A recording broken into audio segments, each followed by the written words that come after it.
Alright, YouTube. Today we are going to talk about electrical circuits and why people think they're so dangerous.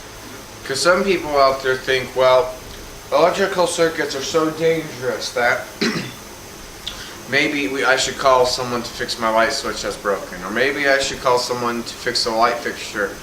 I'm here to tell you guys that it's not that dangerous, actually, really. If you follow safety and stuff like that, it's not really that big of a deal if you change like a light fixture, or if you change even, a plug. Yeah, you may not have a clue about wiring out there, but the way that it pretty much works is you've got, on a plug at least, most of the time light fixtures are color coded with the actual individual wiring, like if you're going to replace a can light, and some of them are the old-fashioned kind, which are over here. So you got, let's say you guys got a light fixture like this. So it has like a fluorescent. I just have a random fluorescent in this. So what you're going to do is you're going to take the light bulb out of it. And if the light bulb is bad, you want to dispose of these light bulbs according to law, because these things have mercury in them. Mercury is not good for you. So for now, so that this light bulb does not get broken, I'm going to put it over here on my couch. Now, no one's going to come in here and sit on that couch because I'm watching it, but most of the time you would want to make sure these light bulbs do not get harmed. Okay, so what I got here, so let's say this is mounted on the ceiling, and let's say this is the power cord. I just have a little plug in, because this is a work light that I use most of the time. I'm going to mount it eventually. But this is a little plug that I would use for, I just plug it in the wall and this light bulb would come on. So let's say this is in the ceiling. You've got a cord that's not like this. It's the white wire type deal. And let's say it's mounted. The cord runs down, and so the first thing you're going to do is there's going to be, so I don't know if you guys can see this because you're not going to be able to see me, but I'm going to show you guys. So there's a series of, there's two holes. There's 1 and 2, and on this side there's 1 and 2. Most of the time, most people only put one screw on each side. So, depending on, depending on the type of light fixture that you have, and the building codes, because some building codes state that this light fixture has to have 2 screws, which I find kind of bull, because this light fixture is not going to fall off the ceiling if there's only 1 screw holding it in. Now there's 2 screws, so if 1 screw breaks, the other screw takes place. But we're not here to talk about that. So you undo all these screws around the light fixture, wherever your screws may be. Like some of them have, like, if you have the globe kind that sit on your ceiling. So like, let's say this is the thing, and it's gonna have like this round metal around it, and then you're gonna undo like a screw at the bottom. The glass is gonna come down. Then it's like the same thing. It still has the wire. Okay. But I'm just gonna show you on this light, for instance. I know we're getting way off topic here. We need to get back to this. And so you take it off, and your wiring is like this. So now the plug is hanging like this on the ceiling, except there's no plug. You already know that. But so it's like hanging like this. So what we're gonna do is you're gonna get a flathead, which my flathead decided to take a walk, but see,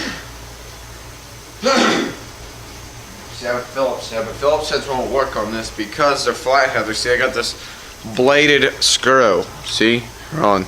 Focus, camera, focus. So you see that? That's a silver screw. So the silver screw is the one where the white would go to, or your neutral.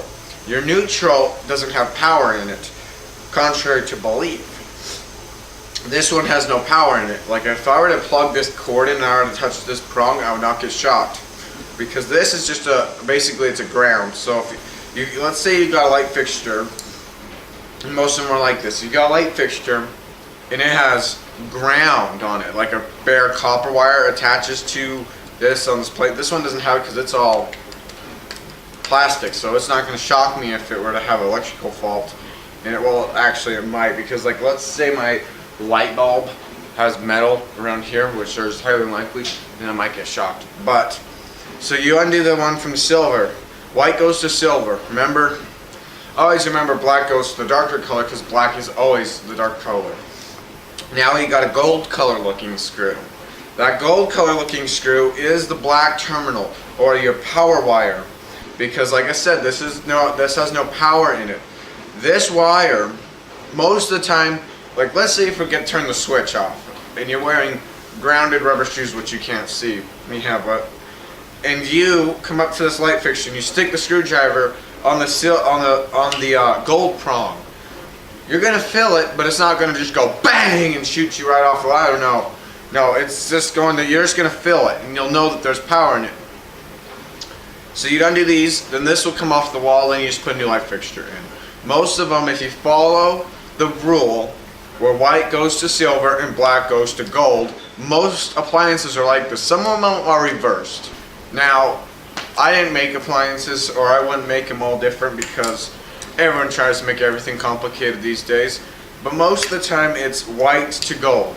I mean, white to silver, and black to gold. Don't listen to what I just said there, because I wasn't. And it's the same thing with an outlet. An outlet is going to have the same basic principle. It's going to have, so let's say this is our outlet here. So so the plug is in the center here. So let's say this is the plug. So the plug has an outlet here and an outlet here. Now, these are on the side of the outlet. These are like right here. These would be right here on the plug. So the gold side is going to be the black. Of course it's going to be. And the silver side is going to be the white. And then we're going to have the ground, which is going to be like a screw down here type deal on the outlet. And you're just going to take that copper wire. And most of the time they have these quick plug-ins on the back of those outlets. Now, I always do them, but some people say they won't last as long. And I honestly don't know the difference, so don't judge me. But I just use the plug-ins because these screws, if they were to come loose, this power wire would be loose and it could cause a short. Now, most houses have what's called ground fault circuit interrupters, or GCFIs. GCFIs, what they do is if they sense that there is a problem in the grounding circuit, or if this black wire touches this, and now we've got power coming into this wire, it's going to trip. It's going to say, hey, there's a problem over here, and then it's going to just turn off. And the only thing you do is you go over to your GCFI. Oh, I didn't know that. I'm sorry. I'm getting sidetracked. See, I have ADHD, so I always get sidetracked. But anyway, what you do is you go over to the outlet and you push the case. So it's going to have like those two buttons. Some of them are red. Some of them have red and black buttons, and some of them are just white. But it's all the same. And if yours has like a red one, the button that looks like it's popped out a little bit, you just push it in, and your power is going to come back on. What else is there to know about electric circuits? Telephone wires. So like low voltage, like my CB radio over here, which you can't see because it's on the floor and I don't feel like pulling it up. Actually, I'm going to get it anyway. So my CB radio, for instance, see all the cords coming out of it, like my antenna wire and my power. So what I'm going to do is I'm just going to pull the power out of it. So these are these nice little plugs. So let's say we have, let's say you're working on a car, and we're going to just take our light socket here and just set it aside. So, before I forget, because some people always forget to put the light bulbs in, so I always have to tell them this. So you put the light bulb back in when you're all done. So we're here to talk about electric circuits and how they work. So let's say you're in a car and you got one of these. Well, you're going to think, oh, well, the black must be the power wire and the red must be your ground, because remember what I've said, black is power and this other one's going to be the neutral, whatever. No, actually in cars it's actually reversed. Funny enough, they can't make anything simple these days, right? Whatever. Anyway, so it's actually going to be reversed. So what's going to happen is this is going to be ground and this is going to be power. See, mine has a little fuse protector on it, and I recommend getting fuses for keeping your equipment safe. Because let's say you plug it in backwards to your battery. Well, now you got power coming in through this wire, and you got no power coming in through this wire, pretty much. And you're going to have a problem with your equipment because your equipment's not designed to run backwards, contrary to belief.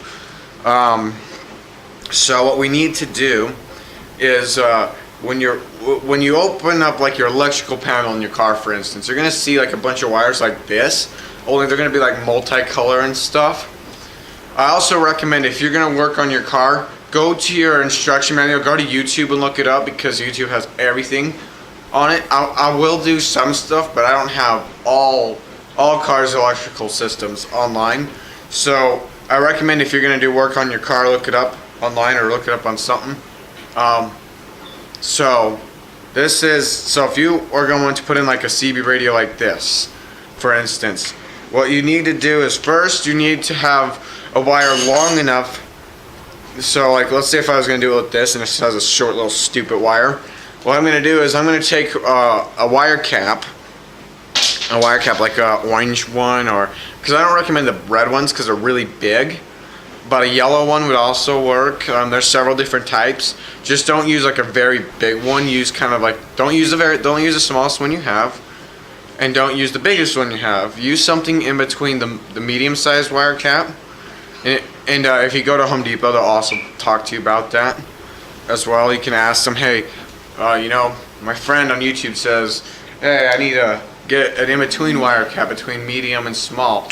Some people might know what you're talking about, but it's pretty simple, straightforward. What I'll do is I just take my power wire, or my red wire, and I'm just going to tie it together with, like, let's say this wire on this light is my car's power wire. So I'm just going to tie it up to the white one, because the white one would be a plus in a car.